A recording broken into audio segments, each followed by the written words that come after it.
Stevie, as the audience gets to know us better and better, what was always in your headphones before games? And before games, I got a cousin named your boy Rich Rocker, who's in the music industry, and I will always listen to the song he created. Everybody in the mafia may know what it's called. All About My Bills, like Stevie Johnson. So that was a song that I will always listen to before having your own theme song. I mean, legendary. What about you, Mike? Before you get ready, probably some probably some Eminem, I guess, maybe, or Jay-Z, Biggie, depending on the day. Yeah, but, a few days ago you said you shouted out Mac Miller. So no, yeah, he's my all-time favorite, but his music isn't like get hyped for a game type music. Okay. Well, that's agreeable. I don't have a theme song about me. We need to get yours played on this show though, for sure.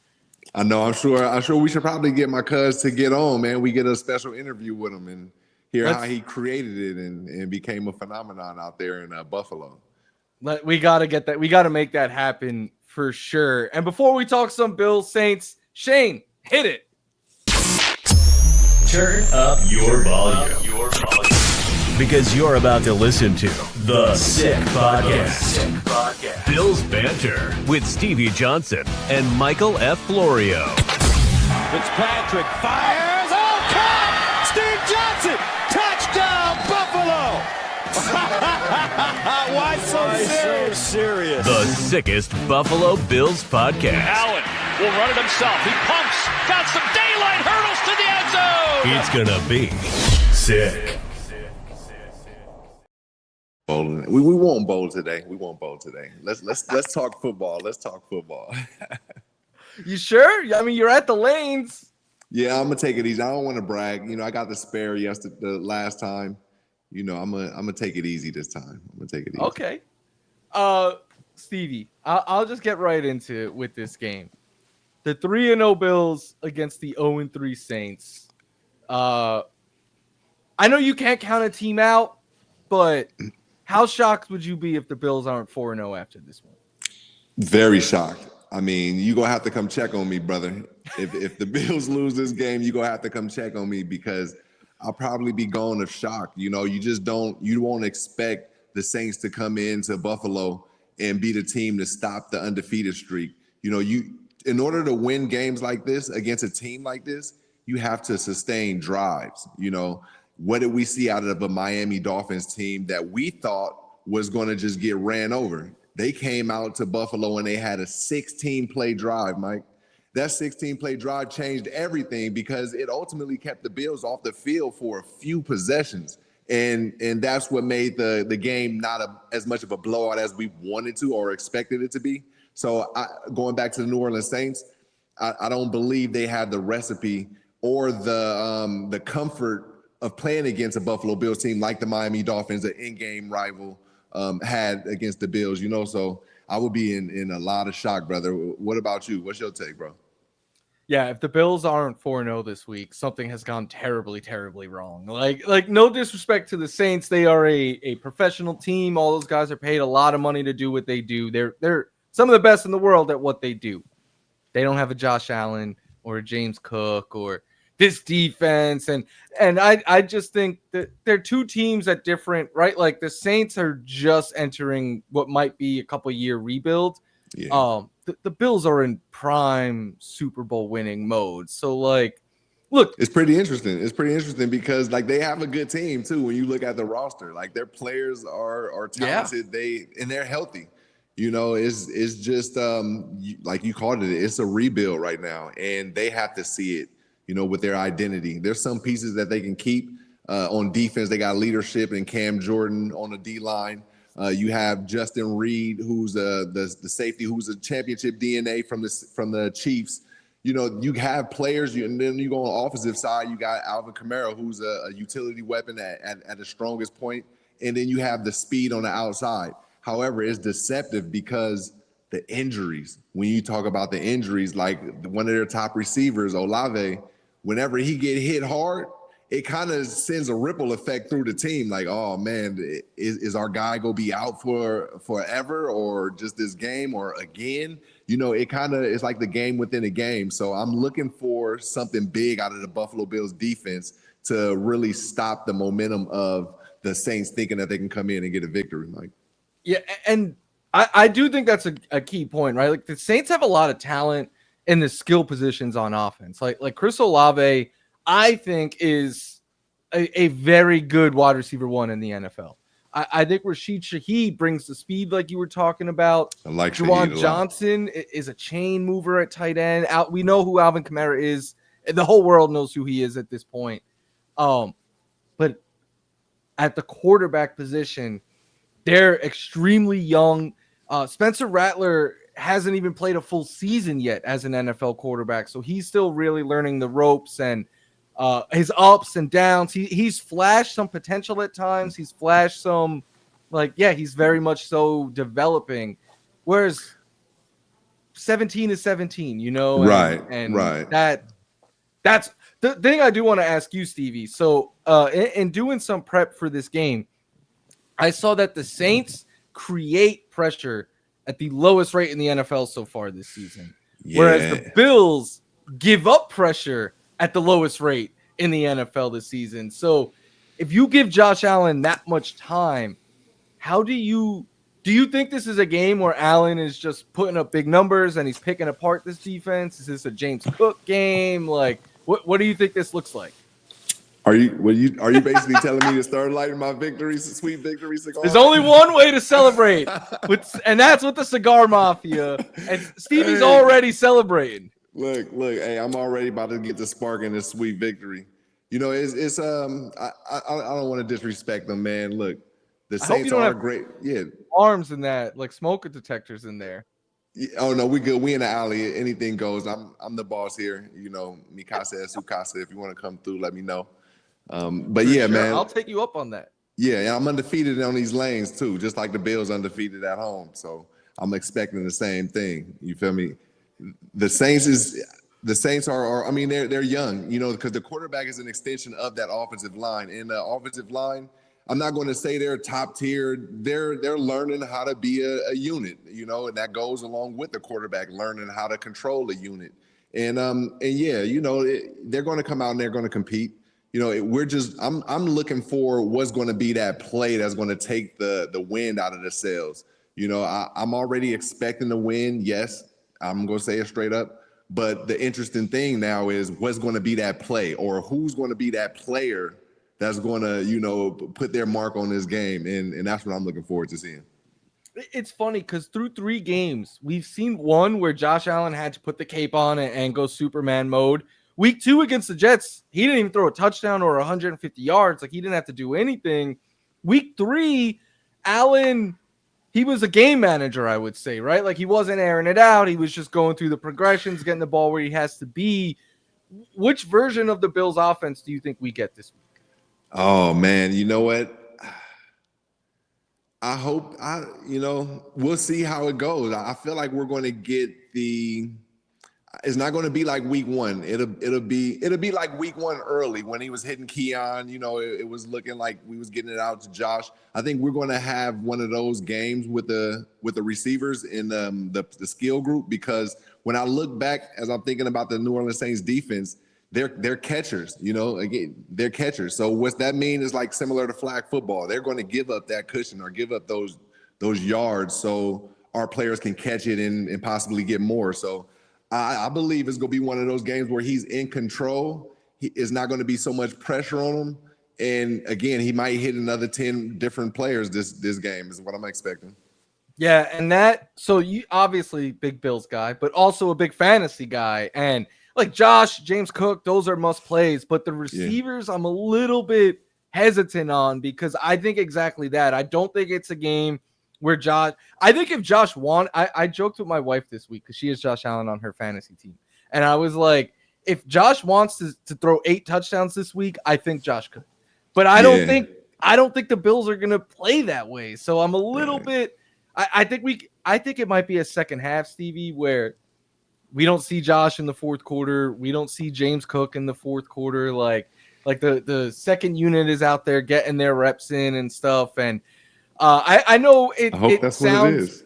Yeah, like it sounds like we're being disrespectful, but these are just where these teams are at right now. But for the defensive side of the things with the Bills, we have seen them struggle against the run, and the Saints have one of the better running backs in the league, and Alvin Kamara. Do you think he'll be a problem this weekend? Maybe the first 15, the first quarter, I think Alvin will be a problem and a threat. However, again, to beat a team that's stacked like the Buffalo Bills, you got to have thunder and lightning, and you got to have a conductor that's able to control this. And, again, no disrespect, but Alvin's not going to be able to carry against a Buffalo team that's hitting from the defensive line with Bosa, or whether Ed's back, maybe TJ Sanders step up, Deion Walker may play big. I mean, we can go on a list of the defensive linemen and not even get to the linebackers with Dorian Williams, So we'll see. I feel like the first 15, the first quarter, he'll do well. But again, something's going to happen, and it's going to be over with from there. Third quarter, fourth quarter, we will see our role players coming in and handling business. And you mentioned Deion Walker. I want to give him a shout out. Like, he played phenomenally. I watched back that line, some of the Dolphins game, Bills Dolphins from last week, and he was fantastic. He is moving like a vet. Yeah, and for a dude that big, he shouldn't be able to move that quickly. I jokingly put on Twitter, I was like, I meant it, but I called him a behemoth of a man. That was the joke. But I was like, I think he could be the player that pushes this D-line to the next level, because they have a lot of proven guys already. But like when Jones has missed time in the past, there's always been a struggle of who's going to fill in and be the run stopper for this D-line. They got their answer now, I think. Absolutely. And I believe we was talking about it earlier, Deion Walker and getting those young guys in the draft, 3 of those guys in the draft is going to spark Ed Oliver, the Greg Rousseau's, the AJ Epenesa's. Is going to spark them because they're coming in with a different attitude, that younger mindset, and then you coming on to a team that's always been at least one game away from the Super Bowl. So, you're being asked, again, not to do everything because of the depth. You came in with 2 other brothers on the defensive line. So all you got to do is provide your spark, So I believe, that's the neutralizer on our defense is that defensive line and the depth of it, not just one person, but the depth collectively, brother. Yeah, and you've been talking about depth since we've started this pod. And I think the Bills, we've already seen how important it is with some big players missing a game here or there, but also we've seen them shine when they're getting their opportunity. One last matchup in this game I wanted to ask you. Olave versus Benford, right? That's a big matchup there.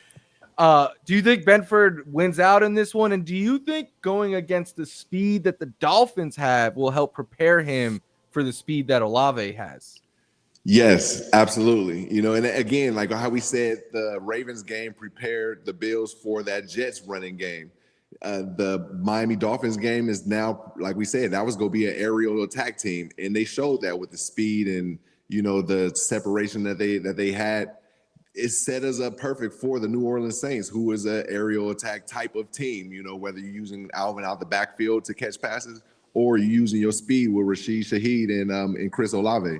So I think this is, again, a great opportunity for Christian Benford. I believe he's going to step up to the task. I think he's ready to show that he can shut down the speed type of receiver. He's being thrown in a lot of situations that's given him opportunities to say, I'm the best strap in the league. So I'm looking forward to seeing that matchup and seeing how Christian Benford do his thing. And Stevie, you might find this crazy because I did when I heard it this week. Do you know that on the Week 18 is TBD, but on the schedule for as of right now, this is the second to last 1 p.m. kickoff from the Ralph. Wow. Okay. The last one is on the 18th, the final game? Possibly? That one is TBD. Okay. Because they might, the Week 18, they always flex some games and stuff. But Bills Bucks in November is the last one as of right now. Wow. Okay. And that's pretty cool that's going to be one of the last games. And I'll actually be giving away my Legends of the Game jersey. Let's go this Sunday. Yeah, I didn't notice that the game was at Highmark. I thought it was in New Orleans the beginning of the week, but yeah, with you saying that and me having this for the community, man, this is it's pretty cool. So if y'all want to figure out how to get in on it, just check out our X social medias and our Instagrams. Well, yeah, you gotta. I saw it online. I'll shout it out for you. Venmo Club HBHF. It is right. Yep. $10. $10 gets you. You could get a lot of different entries, but $10 per entry. Yep, and you get a jersey for $10, and I'll have it the live spin wheel during the game, and I'll be sending it out, sign it, send it out for free shipping. And it's just $10, and it's going towards our youth team. An NFL jersey, an actual stitched NFL jersey, is like hundreds of dollars. You could get the one that was worn by the legend of the game for as little as $10. I mean, how can you pass on this opportunity? Billy the Buffalo still got his sin on here. I think that's what Armani or Balenciaga. Aren't you tempted to keep that thing, man? Like that's no, I want it for sure, but it's like I played in the league, you know what I mean? So it's something more special for the community to have than me, Gotcha. See, why not? Stevie's all about community. Stevie, though, I know something I've been doing lately is giving you some facts leading into the game. I have a couple right here. Give it to me. Did you know, since the start of last season, the Bills are 12-0 at home with a plus 170 point differential? Wow. Like, talk about protecting your home. Yeah, and that's the offensive line. Like, that's the extension that we're talking about. Not to mention having all those pieces, the depth that we talked about. But then when you talk about you said 170%? 170 point differential. 170 point differential is protecting your quarterback. Not wasting drives, not wasting series, not getting back there and going off script and looking frantic. You out there and you're really controlling that offense and controlling the defense because you know what to expect. So testament to the management group and the coaches. It's still levels to go, but they're showing that with Josh's put on the field, that they're able to do multiple things and play multiple games, and that's what you need to win championships in this league. And speaking of protecting your quarterback and protecting the ball, the Bills are the second team ever to start 3-0 with at least 30 points in every game and no turnovers. The only other time it happened, the 2020 Packers and Aaron Rodgers won MVP that year. Interesting. That's a good one. That's a good comparison also, because when you look at Josh Allen, how he's playing these games, it's similar to that Aaron Rodgers, how he was getting the ball out, moving the chains. It wasn't what everybody's asking for right now, Mike. It's crazy. Everybody wants the big play. They want to, hey, let's air it out. But like you said, you comparing it to Aaron Rodgers, what was he doing? The back shoulders, that was quote unquote like hitch routes, slants, hot routes, getting it off. And what won for the Kansas City Chiefs? Doing things like that with Mahomes and his tight end and getting those check downs. That's what it was, and that'll open up the big play. And this is what we're seeing right now with the Buffalo Bills. Maybe it'll be a big play this Sunday, or maybe it'll be next week, but we haven't seen it because the Bills haven't been forced to, actually use a big play, so don't need to force it at all, Mike. When they needed it against Baltimore, we saw they got plenty of those in their bag. They just they don't need it. And speaking of stuff we haven't seen before, Stevie, Bills are the first team to score 30 or more points in their first 3 games in consecutive seasons since the 49ers from the 1940s. Wow.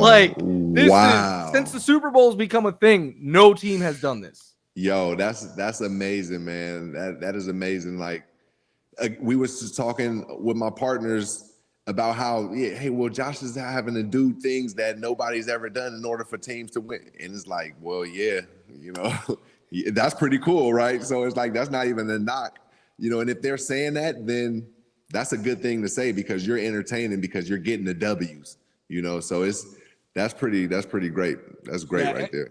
Josh has the most touchdowns through 8 years in NFL history. He's played 3 games in his 8th season. Like, he's just rewriting the record book.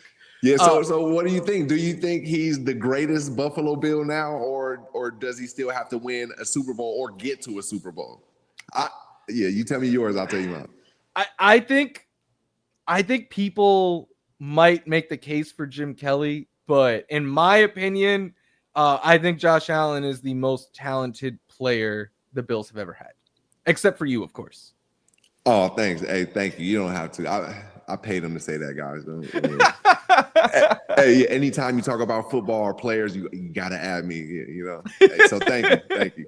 But yeah, what is your take though? I'm gonna say yes. I'm gonna say yes. He has put himself in position to have this argument, and they'll say, "Oh, well, he didn't get to a Super Bowl yet," and it's like, okay, but then once he get to a Super Bowl, then you have to solidify, and nobody will say anything.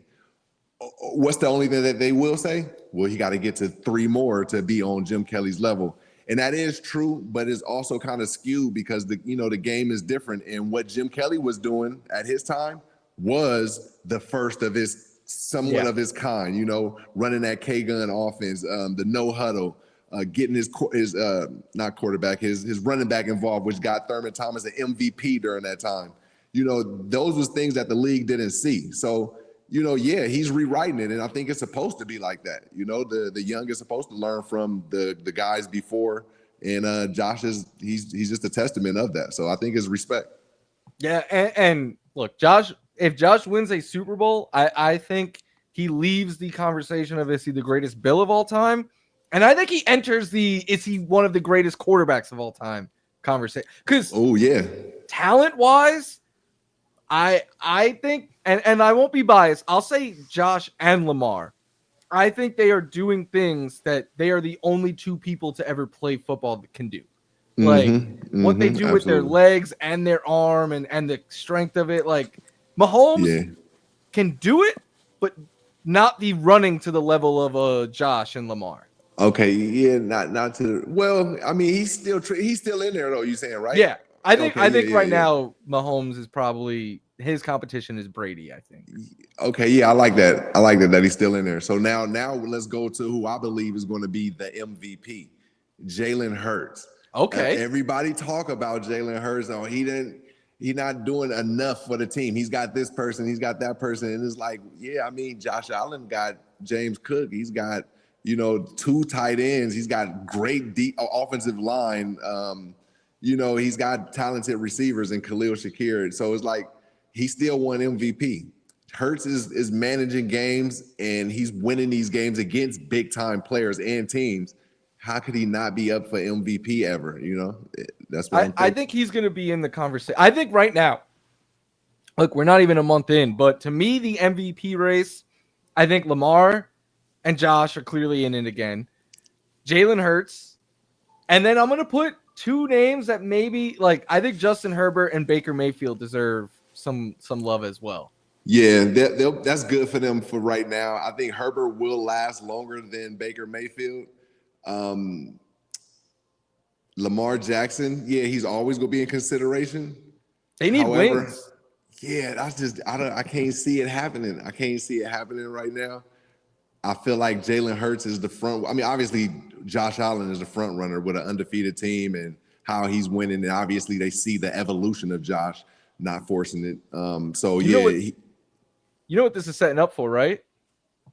For what? The undefeated Bills versus the Eagles in Week 17 for the MVP. Hey, there it is. I'm gonna try to be in the building for that too. If it comes down to 2 undefeated teams, do you think they still play everybody, or do they just be like, all right, it's whatever? Week 17, we're both in there.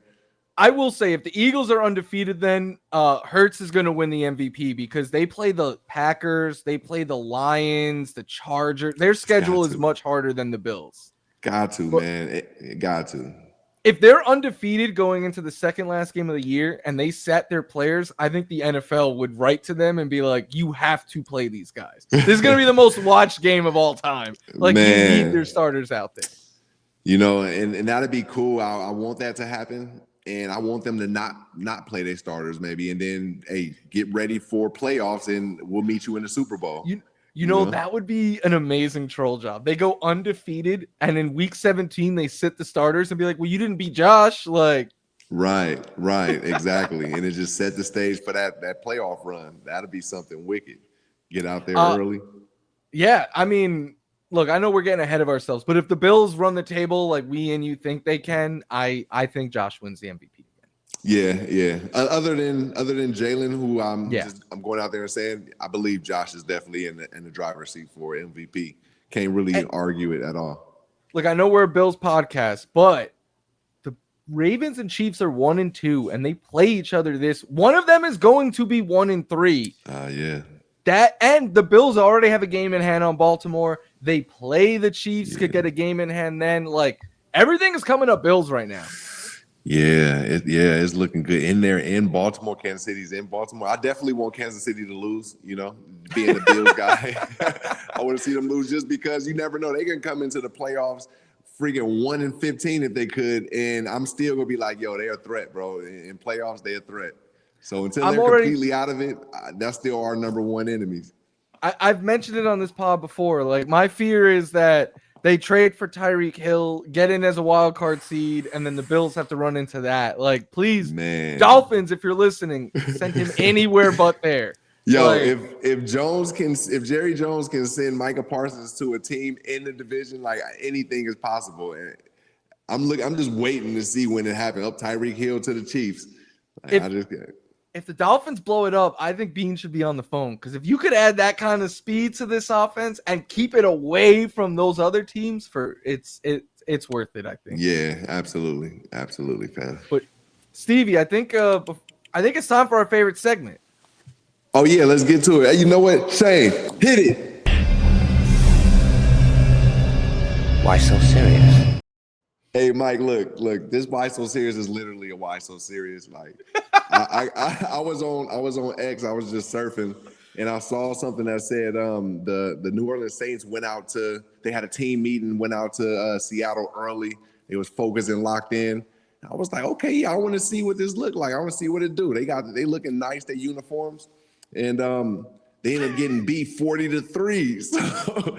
So it's like, I was thinking like, man, you know what? It was a story that, in our time, Fitzpatrick and I, we got the team together. We had a West Coast trip, and we went out to Arizona early, and like, we really linked up and we got better as a team. We came together as a team, did more stuff in another state, and we went out there and we had I believe we went to overtime, or we went down to the wire with the Cardinals.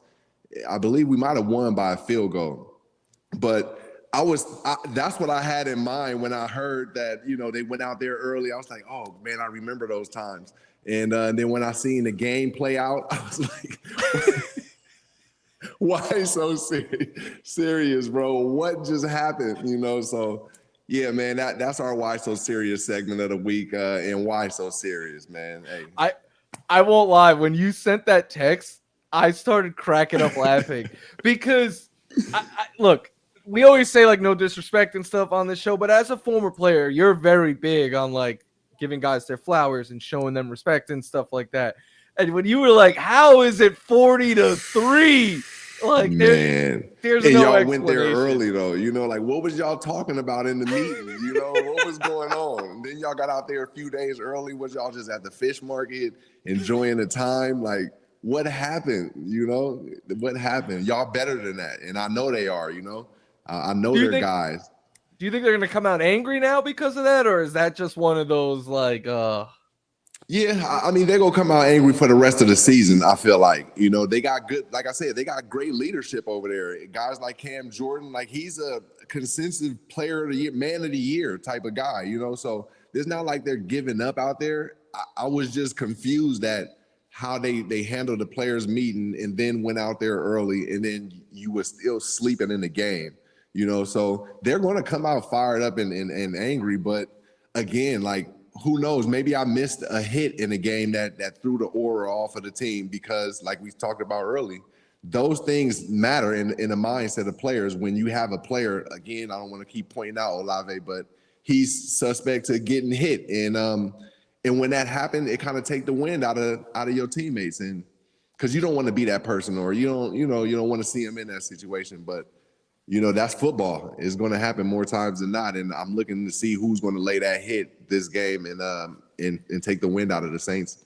I'm just pulling this out of nowhere, but as you were talking about Seattle and laying the hit and stuff, I always go back to the Seahawks Super Bowl where they beat the Broncos and Cam Chancellor hit Demaryius Thomas across the middle and set the stage for that entire. So like we have seen hits change. I don't think fans realize how much like a hit or a play could change the tempo of a game, but then you see something like that and you're like, oh, it makes perfect sense.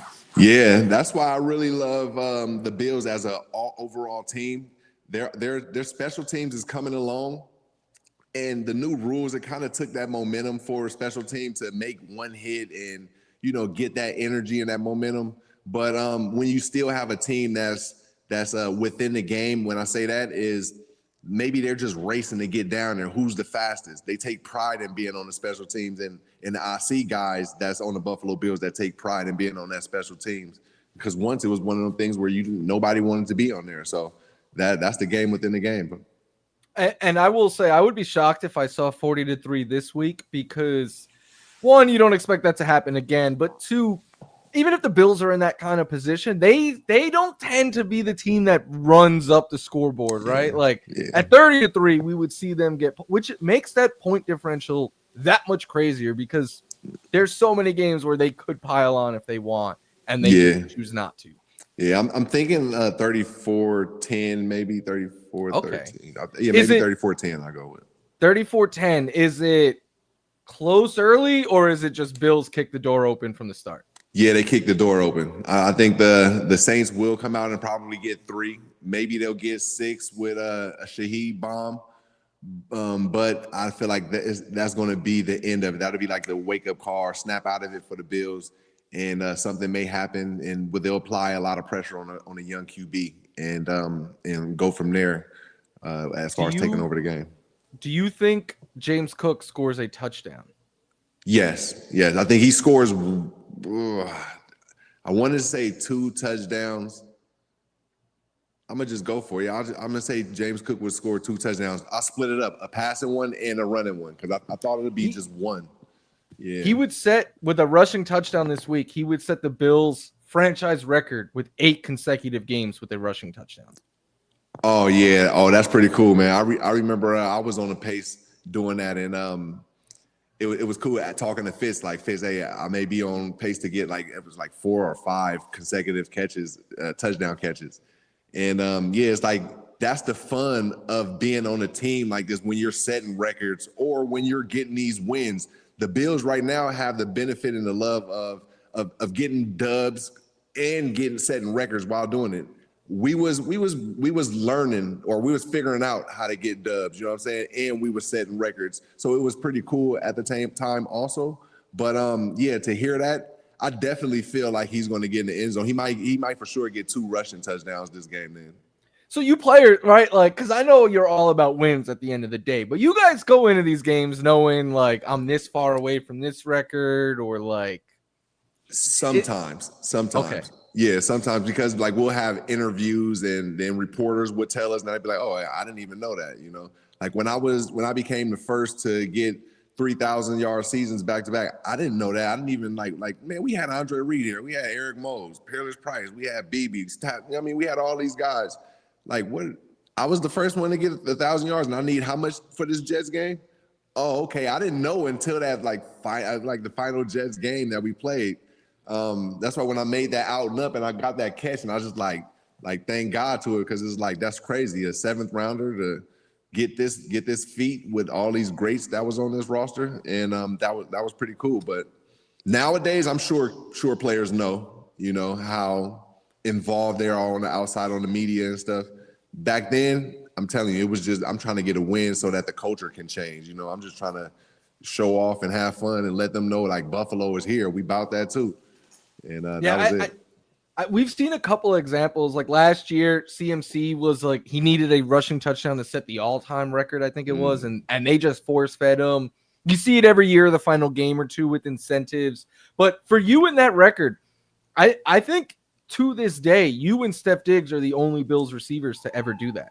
Yeah, and that was special, man. That was special to set that again, being 7th round draft pick. You got to understand, when I came in, I got that call from Coach Bobby April, it was just to come in as a special teams guy, and maybe you'll get some offensive snaps.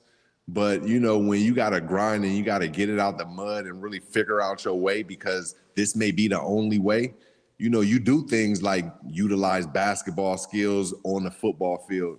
And when you get one spark of, oh, I got him, you got to run with it. Whether the coaches is backing you and supporting you, which none of them did for me, you got to still run with what you know and what you've seen. And then that's going to take you to the next level. And that's what we're going to see with the Buffalo Bills and these younger players right now. They're going to go to the next level. I don't think I ever asked you this. When you did sign with the Bills, did you have like a lot of offers out there and you picked the Bills, or how did that process work for you? For draft, or are you talking about when I re-signed? I guess for both. Okay, yeah, for draft, 7th round draft pick, we don't have no options at all. I know. Yeah. So like you were just like, were you talking to other teams like during the draft? I know you talked to a lot of teams, but like on draft day, did you know you were going to the Bills, or did you feel like there might have been a lot of different? Okay. No, only time I had a connection with the Bills was when I was at the combine and was getting checked out. I remember seeing the Bills logo, and they was checking on my body and stuff. And I never had no personal conversations, no extra ones where I had to go do meetings with them. I didn't really meet with any team. I just went to the combine, and they ended up picking me on the draft day, and I never had a conversation with the Bills at all. That's completely different from how it is nowadays, I feel like. Yeah, that's pretty interesting. And then when you re-signed, were you like, was your mind made up you wanted to play for the Bills, or? Yeah, absolutely. I wanted to play for the Bills, and when we had Fitz there, we had Coach Gailey, and I felt like I said, we was figuring out how to win. We was making comebacks. We went through our hard times as far as learning how to win and get victories. And we was at the point where we was just now figuring out, okay, this is what we had to do. These are pieces that we're getting. The organization is starting to re-sign players big, like Mario Williams. That's just showing that, okay, they're willing to go out and get players now. So once we got to that point, this was definitely the place that I wanted to stay, was in Buffalo. But then shortly after, they get rid of Fitzpatrick, they get rid of Coach Gailey, and then like now you're starting from the beginning now. Automatically, you're starting from the beginning, and if if the organization don't gel with the roster, there you go, automatic rebuild. I feel the same way today that I did however long ago it was. It was a mistake to let you leave that building. Like, you should have been a Bill for life, I think.